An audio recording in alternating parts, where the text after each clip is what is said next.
ਉਹ ਜਰਾ ਛੇਤੀ ਕਰੀ ਦਹਾਂ ਦੀ ਮੂਲੀ ਦੇ।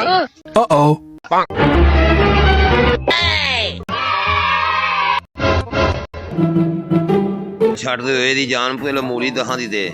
ਛੇਤੀ ਕਰ ਅਗਾ ਉਹ ਨਸ਼ਾ ਜਿਹਾ।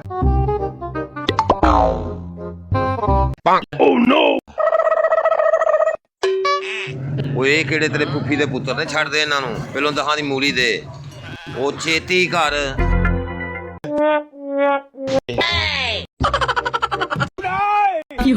ਪਾਲਕ ਨੂੰ ਹੱਥ ਲਾਇਆ ਵੀ ਡਰ ਲੱਗਦਾ ਏ। ਪਿਛਲੀ ਵਾਰ ਵੀ ਪਾਲਕ ਚ ਮੈਨੂੰ ਘੂਣ ਲੜ ਗਿਆ। ਉਹ ਛੱਡ ਦੇ ਇਹਦੀ ਜਾਨ, ਮੂਲੀ ਦੇ।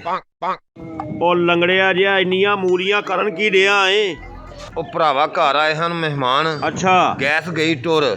ਓਏ ਹਾਂਡੀ ਸੀ ਕੱਚੀ ਪੱਕੀ। ਅੱਛਾ। ਮੈਨੂੰ ਇੱਕ ਸਿਆਣੇ ਦੀ ਗੱਲ ਯਾਦ ਆ ਗਈ। ਉਹ ਕਿਹੜੀ? ਮੂਲੀ ਖਾਦਿਆਂ ਗੈਸ ਬਣਦੀ ਏ। ਉਹ ਮੈਂ ਕਿਹਾ ਗੈਸ ਬਣਾ ਕੇ ਹਾਂਡੀ ਤੇ ਪਕਾਓ।